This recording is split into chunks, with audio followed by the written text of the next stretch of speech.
Good morning or good afternoon, everyone, depending on where you are joining us from, and welcome to today's webinar. My name is Rachel Starbuck from the Business Review, and I will be your host.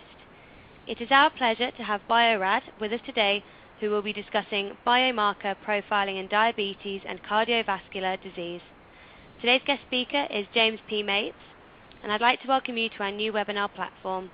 You'll notice that this webinar is browser-based, so if you disconnect, please click on the link that you received via email to rejoin. And in order to ask questions, you can send them in via the Q&A widget at the bottom of your screen, or please use the top left-hand box.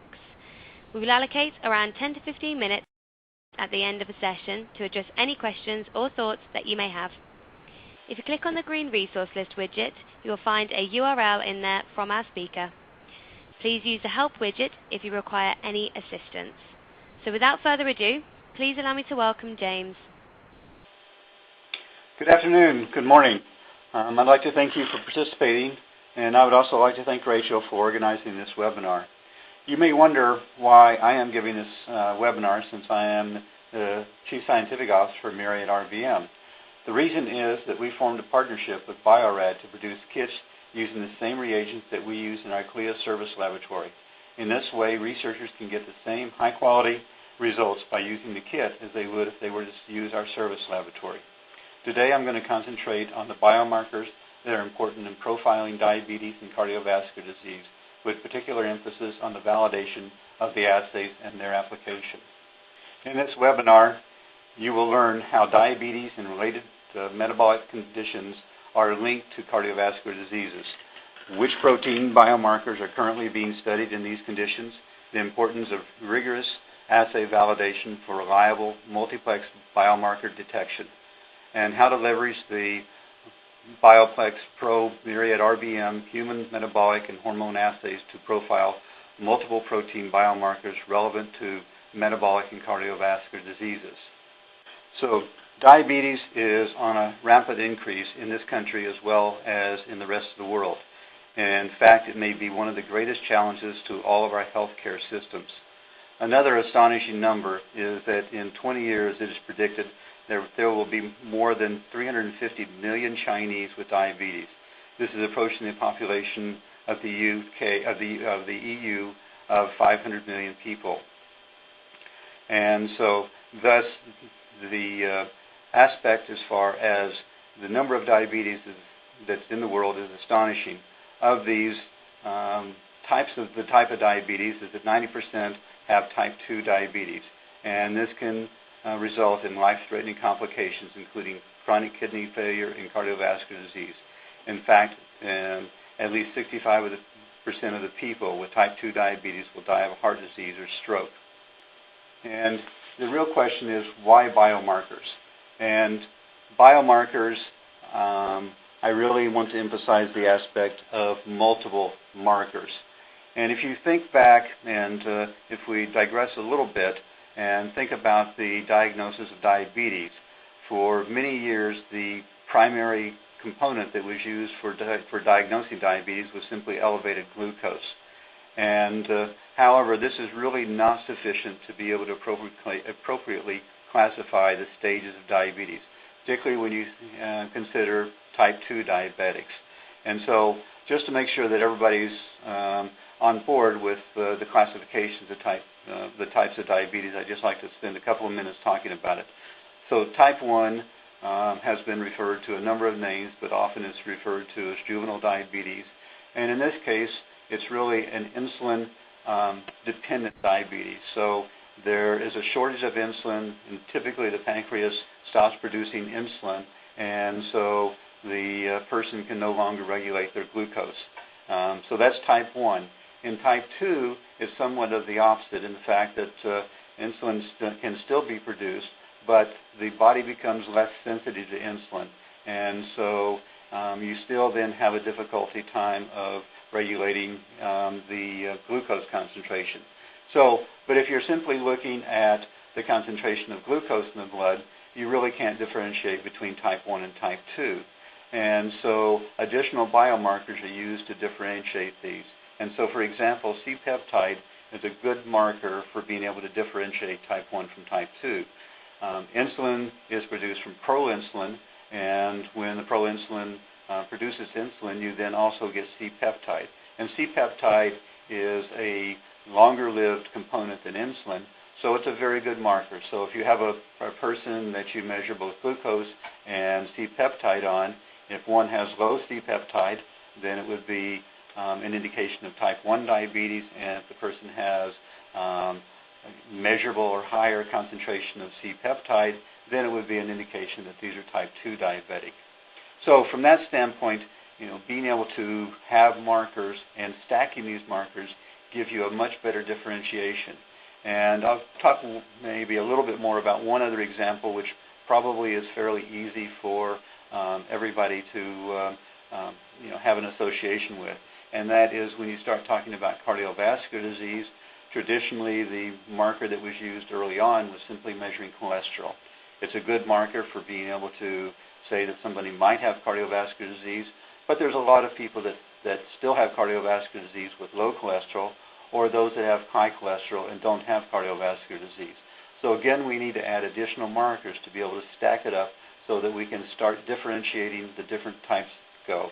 So today, most of the cardiovascular testing also includes a lipoprotein profile. And again, it gets more and more specific, and even additional markers can now be used to really differentiate between cardiovascular disease and not. And so when you start talking about a biomarker, it is important to think about being able to use multiple biomarkers to really differentiate diseases.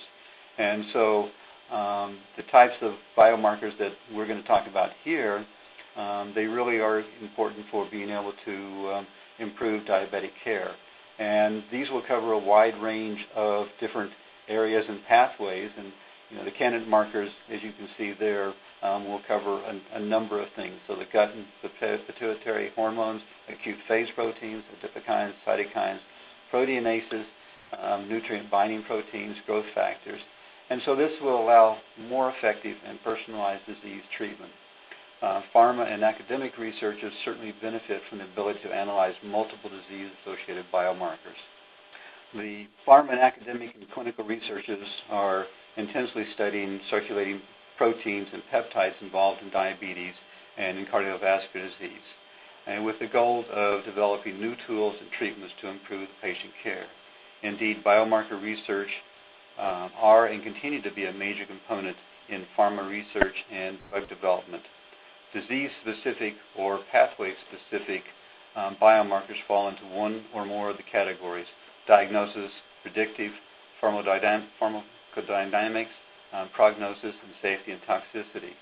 And so by being able to look at many of these different areas, it will allow us to do a better job of understanding diabetes and improve the care for a diabetic.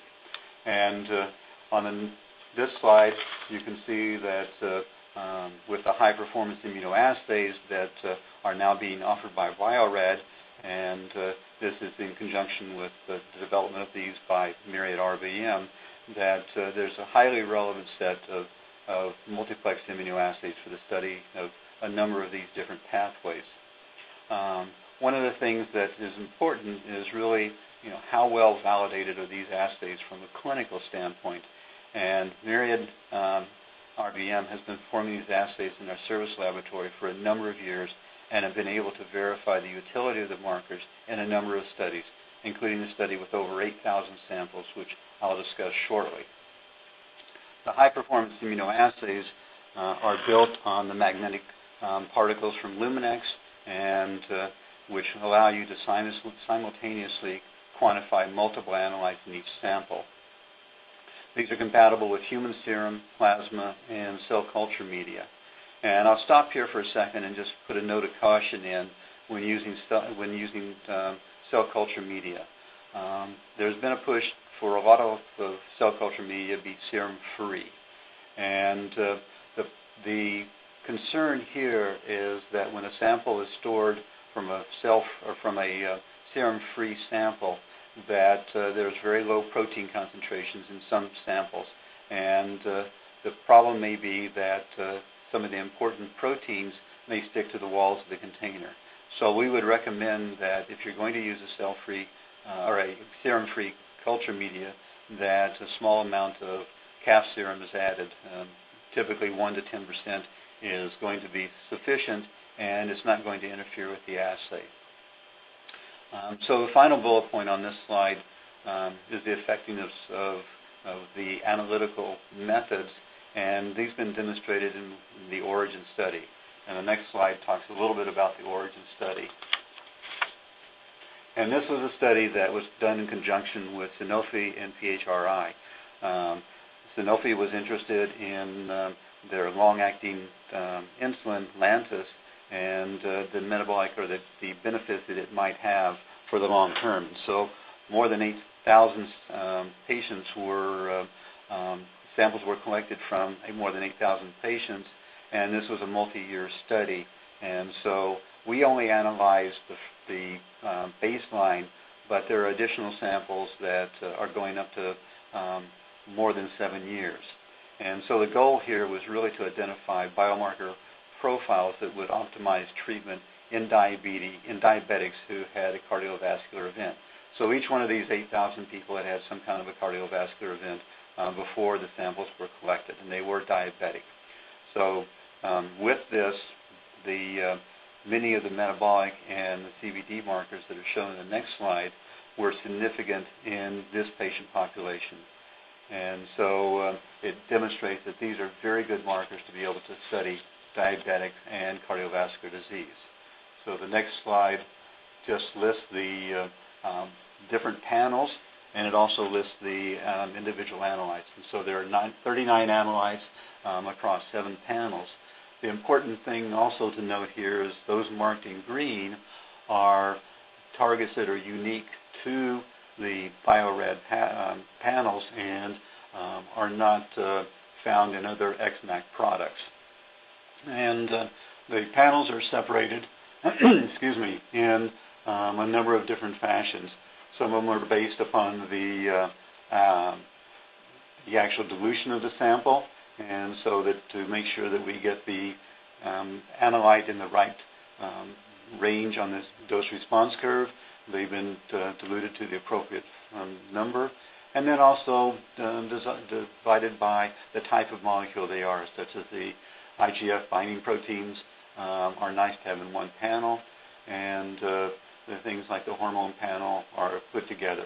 And then some of the other panels, which are diluted only at 1 to 5, have been separated by how well the individual antibodies work with each other. One of the problems that can occur in multiplexing is antibody interaction with other antibodies, and so these have been certainly separated so that we have no antibody interaction between those. The next slide really talks a little bit about the key benefits, and this will be really followed in by looking more at the biology of some of the individual molecules. So as I said, there are 15 unique and highly sought after analytes, and then there are 24 additional the analytes that are highly disease relevant. Robust performance. The analytical validation of each one of these assays is performed according to the expected from the diagnostic industry, the Clinical and Laboratory Standards Institute, and then they are also manufactured in accordance with GMP guidelines. We have reproducible data. Each lot undergoes multiple plate validation and is shipped with full documentation. And one of the hallmarks of these kits is that we have very good lot-to-lot comparison. And I'll talk a little bit more about that when we get into the validation. But then also you'll have the data included in the product data sheet and a cert of analysis. And these assays are rapid. They can be completed in 3 to 4 hours. So let's talk a little bit about just the biology of some of these individual components that are involved in each one of these multiplexes. And this obviously is going to be a very superficial overview of each one of the analytes because many papers have been written on most of these analytes, and so they've been well studied, and their association with diabetes and cardiovascular disease is well known. And so, but again, it's certainly not going to go into depth, but just to give you a feel for the importance of these analytes. And so if you look at the first slide here about the biology, The adipose tissue itself is composed of many cells types: adipocytes, fibroblasts, monocytes, macrophages, and stroma cells. And the adipose tissue, has a lot of different factors going on, and it's not simply a organ for storing energy, but it also is a major endocrine organ.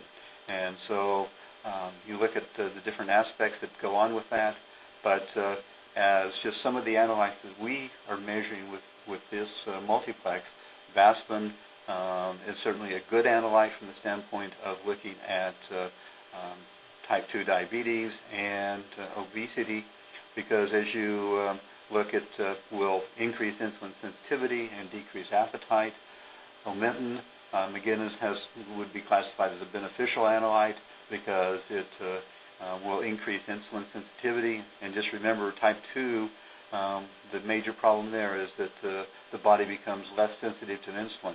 So anything that's going to improve the insulin sensitivity would be beneficial.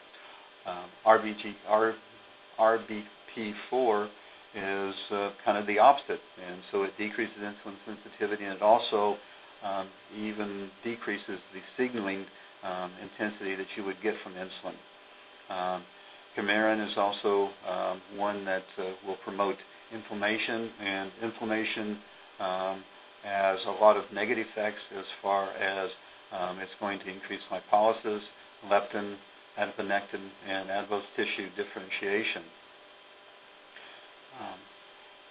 Another aspect of the adipose tissue is shown on the next slide, and as the amount of fat increases, there is an increase in problems as far as the reactive oxygen species is concerned. And this is a problem compounds in the sense that as the reactive oxygen species increases, you're going to have damage to the proteins in your body as well as DNA, and they're going to then promote apoptosis or cell death. So that's a problem, and again, it contributes to diabetes as well as to insulin resistance, and certainly is often associated with other problems, including cancer. And it's nice to have some proteins that are helpful as far as minimizing the oxidative stress aspect, and some of these are listed in the next slide of the ones that we measure with these panels. SEPP promotes selenium homeostasis, and that's a good compound for a defense of oxidation. PON1 prevents the formation of oxidized LDLs, and oxidized LDLs are often associated with the vascular problems, and so buildup of things like arteriosclerosis. That would be considered kind of a negative aspect. The homopexin is good for neutralizing pro-oxidating free hemoglobin. And again, RBP4 transports vitamin A, but it also promotes inflammation and hyperglycemia. If you remember, it was a compound that inhibited the insulin, the ability of insulin to actually do its signaling capability. Transurethrin transports thyroxine and binds RBP4 to enhance its function. Thyroxine we'll get a little bit more into from the standpoint of its involvement with thyroid-stimulating hormone. And then vitamin D binding protein has multiple functions, but it also is involved in transportation of vitamin D as well as immune regulation. Switching gears a little bit and looking at a different organ, and that is really from the standpoint of the liver. And the liver is a very important organ for many different aspects, but even in the cardiovascular and diabetes area, it is of critical importance.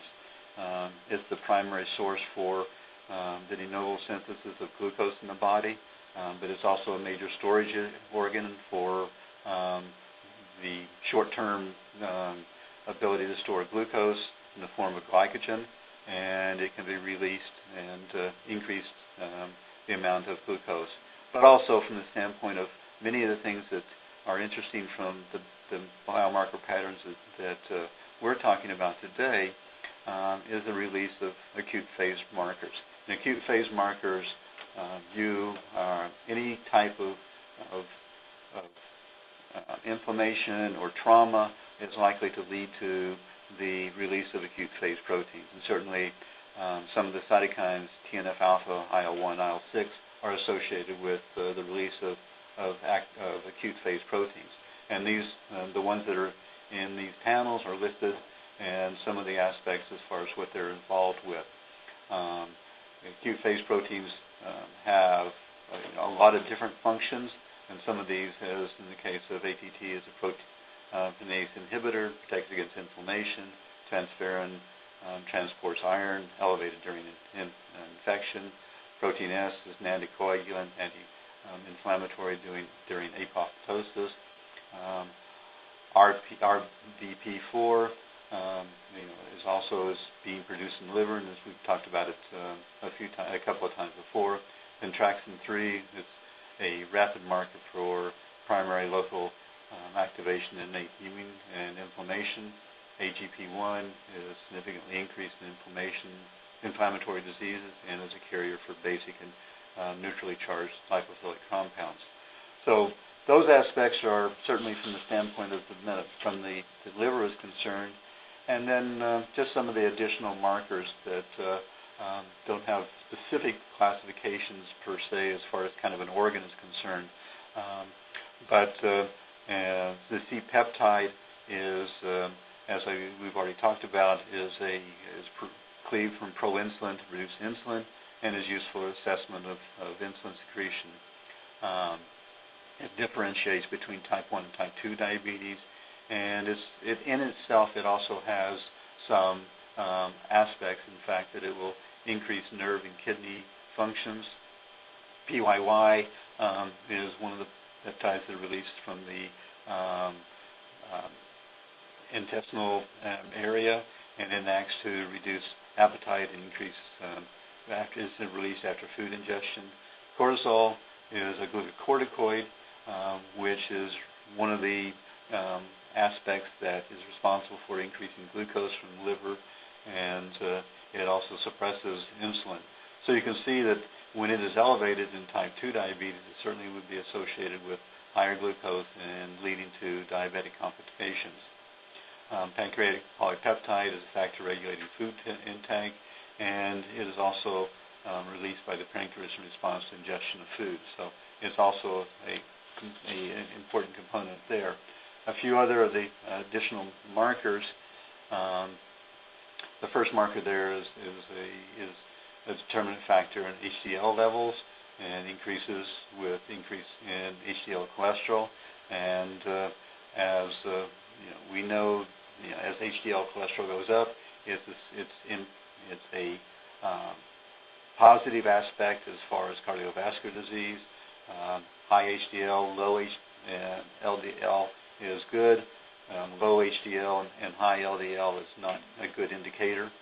FGF21 is significantly elevated in type 2 diabetes, and is positively correlated with the basal metabolic index, or BMI, which is an indication of whether a person is overweight or not. And so the higher the BMI, the more overweight a person is, and the more problematic they're going to be with diabetes. Leptin receptor binds leptin and increases the biological availability of leptin in blood. The blood levels of the leptin receptor are significantly decreased, and leptin levels are significantly increased in obesity. The IGFs and the IGF binding proteins are very interesting molecules, and certainly highly relevant as far as diabetes as well as cardiovascular diseases are concerned. And they are secreted by the liver in response to growth hormone. In a complex system, the IGFs promote proliferation and inhibit apoptosis. The binding proteins for IGF serve as carrier proteins for the IGF, and this lengthens the half-life of the circulating IGFs. And depending upon the specific IGF binding proteins, may enhance or attenuate the IGF signaling. So it's a very complicated system as far as how all those work together. But it's really a very nice system to be able to measure a number of the different binding proteins as well as the IGFs. The pituitary hormones have much of an influence on the body. Thyroid-stimulating hormone, or TSH, stimulates the thyroid to release T3 and T4, and these are compounds that regulate the protein, fat, and carbohydrate metabolism.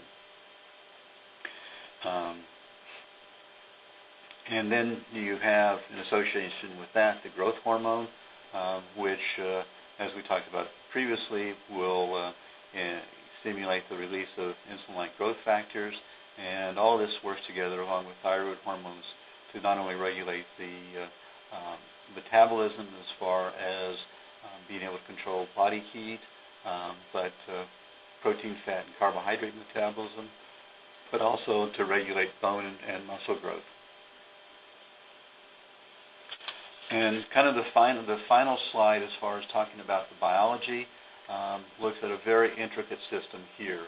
And when you start looking at the whole effect of the gut hormones, adipokines, and metabolism, these become very complicated. But being able to measure some of the molecules involved in this will help to dissect and to improve the understanding of it. So digestion and absorption of nutrients, food intake is associated with increased secretion of gut peptides that are synthesized in the gut.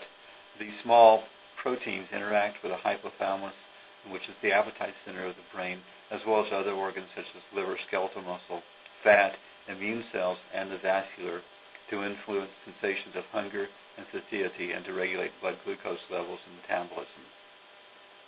And in this little chart, I can't really point out to you, but the particular compounds that we have in our maps are the vaspin, the omitin, the pancreatic polypeptide, PYY, and so they cover a major portion of these different components that are involved, as I said, in appetite, satiety, and hunger, as well as other things that go on with these individual peptides. So switching gears is really now to look at the analytical aspects of the validation of the individual molecules as well as the multiplex themselves. With the background about the analytes involved in metabolic and cardiovascular disease, so I'm going to focus on the analytical side of these. You have seen how relevant these markers are to diabetes and cardiovascular disease, but it is also important to understand that to be able to that these assays will allow you to accurately and reproducibly measure each one of the components, and this is critical to any type of research that is going to go on. So from the standpoint of each one of the individual analytes as well as the multiplex, we look at the specificity, and this is through the rigorous analytical validation. And specificity in this case is what we are involved with as far as cross-reactivity, and to make sure that each one of the individual analytes within the panel don't cross-react with anything else in that panel. But also in the case of some of the molecules, they have relevant sequences of peptides, and so we want to make sure that they don't cross-react. So for example, TSH, LH, FSH all share the same alpha chain, and so if you were to develop an assay that measured the alpha chain, then you would end up with highly cross-reactive molecules. But in this case, all of the assays are developed against the beta chain, which is unique. But that's one of the examples of where we would show that they don't cross-react with other analytes. The standard curve is obviously important that is very accurate, and we demonstrate that with the percent recovery for each one of the standards. Sensitivity we measure in a couple of different ways. What is called the LOD is measured by looking at how much above the background signal is necessary to actually be able to measure something. And so we measure the signal with samples that have no compound in them, and then we classify the LOD as 2 standard deviations above the signal that you get from a negative sample. The LLOQ, or the lowest limit of quantification, is the other measure of sensitivity of an assay. And this is really part of what is considered the working range of the assay. So the LLOQ and the ULLQ will define the range of the working range of the assay. And the LLOQ is based upon looking at the precision of an assay. And so the point at which the assay has an imprecision of 30% is where the LLOQ is defined. And then the upper limit of quantification is defined as the point at which you would have high imprecision on the order of 30%. But in the case of these assays, that level is above our highest standard. And so the working range for these assays are between the LLOQ and the highest standard that is shipped with the kit. And so that's the ULK portion of the assay. Precision is, again, important, obviously, for how you can measure your individual samples and the confidence that you're going to have in the results. And so the intra, which is the within a plate type of precision, as well as the inter between plate precision, is defined. Linearity is one of the most critical components of any validation parameter. And if the sample can be diluted and measured linearly, you're going to have an assay that is going to represent a good response for that particular analyte and measure that analyte accurately. If the linearity is not good, then it's questionable exactly what you're measuring. So linearity is obviously a very important component to this. Sample validation, and this is really the ability to detect native analyte in serum and plasma or whatever other media one may be studying. And we talked earlier about the sample validation, and I think that certainly from the standpoint of measuring this in our lab here at Myriad RBM, we've been able to show that these are very relevant assays, and certainly the 8,000 samples that were measured in conjunction with Sanofi, which show that the metabolic parameters that are measured with these kits is very valid. And then, again, the lot-to-lot correlation is critical to being able to measure from one lot to the next and get the same concentration of your analyte. So if you're measuring over time and have multiple lots that are being used, or you have multiple different types of studies that are going on and you want to make sure that those results are going to be compatible with each one of the studies. We do an excellent job of being able to make sure that each lot will give you the same concentration. And this is established by being able to actually measure samples that we would go from one lot to the next and show that those samples have the same values. And this is not simply using controls to demonstrate that the lots are consistent, but actual samples. And in the aspects of many of these kind of molecules that we're measuring, we're using recombinant proteins for our standard curve, and in some cases recombinant proteins do not perform the same way as you would have with the native protein that you're going to find in your samples. So that's the reason it becomes critical to be able to measure and assure that from lot to lot that you're using real samples and that these can show that they have the consistent results between each lot. And if you see the next slide, it shows you the type of data that is generated for each lot of these and the information that you can get on each one of the lots. It's kind of a difficult slide to go through, but it's really there for just to demonstrate that this data is available and generated for each lot of reactions. The next slide shows a nice representation of the standard curves that you would generate from these kits. And the important aspects here is that your samples, which are the green triangles, are to a large extent on the range of the curve that gives you a highly accurate result. Next slide shows some of the important aspects as far as the IGF binding proteins are concerned. And you can see that the graph shows that you see a significant differences depending upon the sample that are being tested. So individual people compared that they have different responses for the IGFs, and is compared to some of the competitor signals for IGF binding protein, and really are not showing particularly any significant changes that would be measurable, whereas the Bio-Rad Bioplex actually does give you the ability to look at the different responses of the IGF.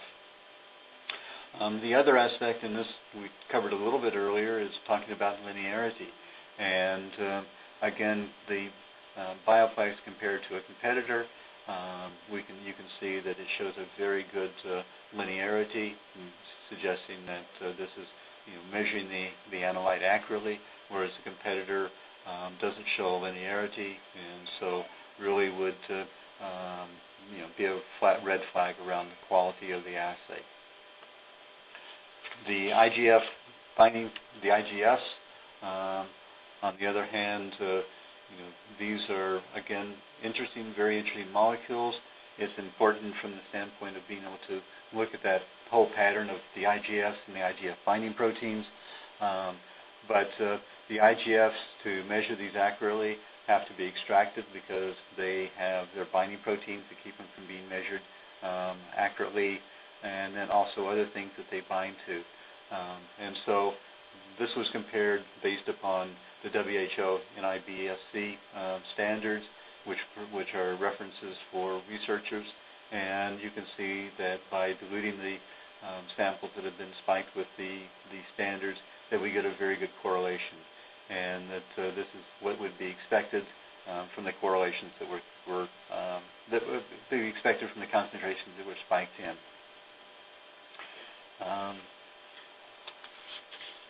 Thinking about the actual showing some of the biological response that you would expect from these molecules, the next slide is looking at stem cells that were induced to differentiate into adipocytes.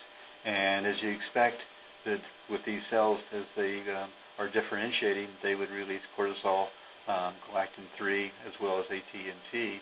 And you can see that that certainly is occurring with the treatment, or at least the treatment to cause them to differentiate.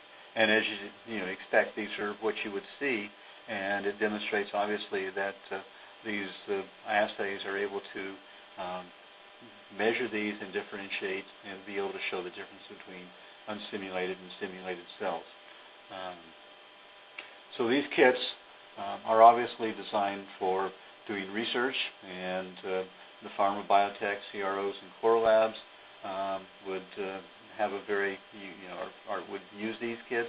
They would be used for clinical trials, translational research labs, preclinical drug discovery, basic research, as well as cancer research. And a lot of the dysfunctional in metabolism is also seen with a number of different cancers. For example, pituitary carcinoma.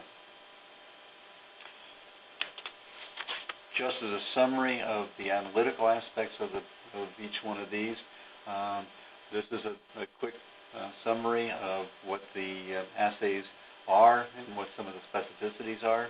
So, these assays are for measuring human samples. They're specific from the standpoint that very low cross-reactivity. It's compatible with and validated with serum and plasma matrices, and but cell culture media can also be used, but it's important for each of the individual investigators to make sure that there's no interferences there. tissue culture or cell culture media is typically a very simple media and would not interfere with the assay. And so it's routinely would be quite simple to use those assays. Standard accuracy is shown here from the standpoint of highly reproducible standards. And again, the correlation between lots is greater than 0.9. Precision, again, is very good, less than 20% CVs. The samples are tested rapidly, and within 3 to 3.5 hours, you get good results. And with the IGF binding protein, it's a rapid procedure and a one-wash type of system. Sample volume is also very small when you consider that you can measure many different analytes with a small volume of sample. This becomes able to give a lot of data from a small amount of sample. They are stable, and the components that would normally be considered to be temperature sensitive, such as the antibodies, the standard, and controls are lyophilized so that they will have long-term stability. And also, one of the important aspects of these kits are that they do have controls in them, and so that it allows you to make sure that your assay is performing correctly and that you're actually running the assay correctly. Expiration date is a long period of time after the manufacturer, and certainly after you would receive the kits, you would have 6 months from that minimum of that time from the date of purchase. So with talking about the utility, the biology of all of these, I think it's pretty obvious that these markers are important as far as the cardiovascular and disease and diabetes are concerned. And certainly when you look at the amount of effort that is going into developing drugs, you can see that they're going to be highly used now as well as in the future. So Standard & Poor's estimates that the annual market for diabetes drugs will hit the $58 billion by 2018, from about $35 billion in 2013. I'm sorry, they'll hit $58 billion in 2018. I hope I said that right. From a value now of $35 billion. The top 10 diabetes drugs in 2012 were all blockbusters, meaning that they had sales of greater than $1 billion. If you look at the list here, you can see that the major pharma are all playing in this market and certainly looking to develop new assays. They're going to be, and when you consider that the rate of growth of diabetes is essentially an epidemic, there's going to be more and more emphasis placed on developing drugs that can help control that. So just as kind of a review, when you look at this, when the aspects of metabolism goes wrong, you have what is called metabolic syndrome. This is central obesity, and this is really looking at the fat content around the middle of the waist. And the larger that is, the larger the spare tire is, the more likely that it's going to be problematic and lead to diabetes. You have, additional to those type of aspects as far as metabolic syndrome goes, you have high blood pressure, high fasting blood glucose, high lipids, cardiovascular disease, and as we said earlier, on the order of 35% of the adult population in the U.S. has diabetes, and all of this comes out to be a type 2 type of diabetes as a complication. To go back through kind of the numbers again, more than 300 million people today have type 2 diabetes, and as I said earlier, in 20 years that number is going to more than double, and obviously it leads to cardiovascular complications, renal complications, peripheral vascular disease, and this will put an enormous burden on all of our healthcare systems. And so by using the biomarker panels that are listed are shown in the next page, it certainly will help researches to identify and better drugs to be able to control and to treat this disease.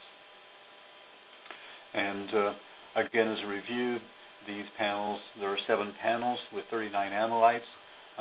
They are separated by dilution factor, by organ system, and protein and family, and so that this gives you the ability to measure in a very simple fashion a large number of markers that are important in the diabetes area. Finally, the assays are quantitative and reproducible across lots. Broad range of pathways covered by the panels, important for monitoring drug development and safety, and they focus on metabolic disease with an emphasis on diabetes. So thank you for your participation, and I'll pass this back to Rachel, who will address questions that may come in. Thank you very much. So it is now time for the question and answers section. Thank you to everyone who has already sent their questions in. Please continue to send in your questions via the Q&A widget at the bottom of your screen, or please use the top left-hand box. We will try and get through as many questions as possible. However, if we do not have time to answer them all in this webinar, then James will get back to you at a later date. So for your first question, James, what's the minimum number of biomarkers that are required to effectively profile these diseases? That's an excellent question, and not an easy question to answer. When you start talking about specific portion or specific disease, then I think that we have found with most of other studies, including diabetes, that somewhere between, well, I mean, if you think about simply diabetes, one marker is sufficient to actually show that you have high glucose, but it doesn't really give you a good indication of what other components may be going on. So we found with many different types of tests and diseases that somewhere between 3 and 15 markers usually allow us to do a very good separation of the disease from the non-disease. And typically we find that that number gets a little more into the sweet spot of somewhere between 5 and 10 analytes really give us the best differentiation. So, but again, it will depend greatly on the disease and the specifics of how refined you want to be able to take that research. Thank you very much. And following on from that question, is there a maximum? There's not a maximum. At some point, you will reach. So you have to. If you think about the small imprecisions that accompany the immunoassays, when you start stacking those on top of each other, you've got to have enough differentiation between that imprecision and the amount of ability to separate the two disease, or the disease and the non-disease. And so at some point, you'll get enough imprecision just coming from the analytical side, so that by adding additional markers, you really don't get any improvement.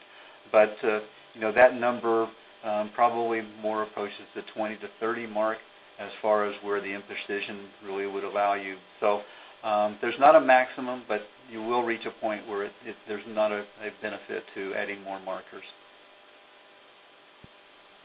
Thank you. And what biomarkers do you think will be most useful in the future, and why? That again is the $1 million question. I think that there's enough indication for all of the markers that are shown in this panel to be highly relevant to looking at disease, and particularly from the standpoint of cardiovascular and diabetes. So I don't know that and I certainly don't think there's going to be a marker. There are going to be markers that will be important, but again, those will be very tailored to the individual diseases, and obviously there's a lot of effort going towards individual care, individual treatment, and so I think that each one of the specific aspects of a disease aspect will then be tailored to the type of markers that will be used, and so it will be individually as well as disease oriented. Thank you. And the next question. I have serum samples from coronary artery disease patients. These samples are about 4 years old. How efficient will profiling these samples be, and will they be reliable results? The answer really all comes down to how well the samples were stored. We have done accelerated stability studies that demonstrate that if samples are kept at minus 80 degrees centigrade, that they are stable for at least 4 years. If samples have been kept in a minus 20 degrees freezer, they're going to be less reliable. And one of the biggest concerns would be that if samples are stored in a freezer that is frost-free. Frost-free refrigerators go through cycles of heating and cooling, and these are the most damaging to any sample. So more than likely the samples are going to be, if they're well maintained, minus 80, you're going to have very good results from them. Minus 20, it becomes much more of a question, and certainly I would not use samples that have been in a freezer for, in a non-frost-free, in a frost-free freezer, sorry. Thank you. And HbA1c is a diagnostic and prognostic marker for tracking diabetes. Do you have any plans to include this marker in your panel? In those situations, we haven't contemplated putting those into the panel. Okay. And have you ever considered MIRS as reliable biomarkers, i.e. MIR 199? There's certainly, we've considered a lot of different biomarkers, and it is not something that we have on the agenda right now to put into the panel. There are a number of other markers that certainly should be considered as well, but we haven't started any work on that particular one. Thank you. And where can I find more information on the human metabolic and hormone assays? There's certainly information on the Bio-Rad website, as well as the literature certainly is full of many different places for investigating, and it's a very broad question, so I'm not sure that I can give a very good answer for it. Okay, thank you. And I am currently measuring several diabetes biomarkers by Elisa. What should I consider switching to Bioplex? Or why should I consider switching to Bioplex, sorry? Okay. And that's a good question from the standpoint, I think a lot of people have used ELISAs, and certainly they've been traditionally used for a very long period of time. The real advantages of the Bio-Rad system is the ability to generate more data from the same amount of sample and become more cost effective, particularly from the standpoint of the workflow.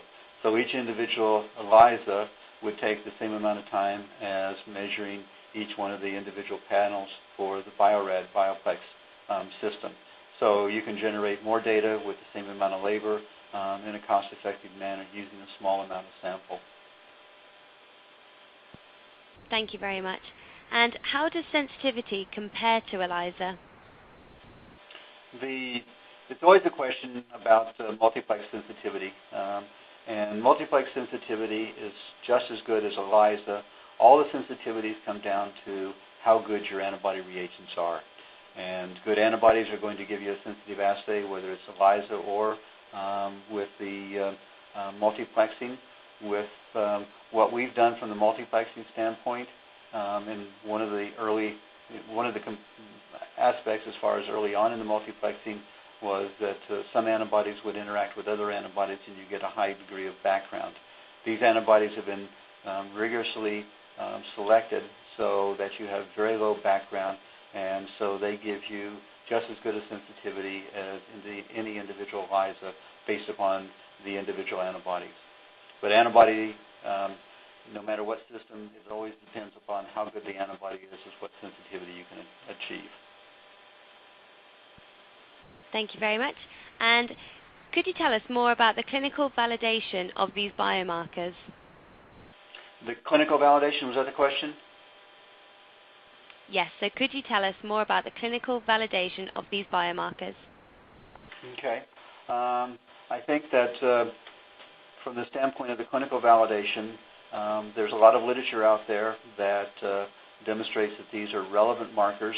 From the standpoint of what has been done with these markers, we have measured many different samples for individual people that have sent samples into Myriad RBM and have been able to show that those have highly relevant aspects as far as to cardiovascular disease and to diabetes. And then the example that I showed in the presentation was that we had looked at 8,000 baseline samples from the Origin trial, which again were diabetics that had a cardiovascular disease, and the significance of each one of these markers was shown with that, and that many of them were highly significant as far as the comparison between some of the differences of the people within that 8,000 population. So, these have been some of the markers here. These markers have certainly more clinical validation than you will find with most other kits. Thank you. And which sample type is better to use, serum or plasma? Most of either one of these samples are effective as far as being able to measure. There are some differences that you're going to find from serum and plasma, and so in a study it is important to only use one or the other. And then also from the standpoint that there are multiple types of plasma that can be generated. The validation that we have done has been against EDTA plasma, and again, most of these assays will work fine with citrate plasma or heparin plasma, but the critical thing is to make sure that during a study that only one type of sample is used, because there will be differences based upon the sample type, whether serum or plasma or the type of plasma. Okay, thank you. And that is about all we have time for today. So that just leaves me to thank James for what was a great presentation, and also thanks to Bio-Rad for sponsoring this session. To the attendees, you'll receive an email shortly telling you how you can access the on-demand version of this webinar, or you can access this through our website, which is www.business-review-webinars.com. We look forward to sharing further webinars with you, so please do keep an eye out on the website just mentioned, and follow us on Twitter at BRWebinars for daily updates, and join our LinkedIn group, Business Review Webinars. So thank you once again, and I hope you all have a nice day.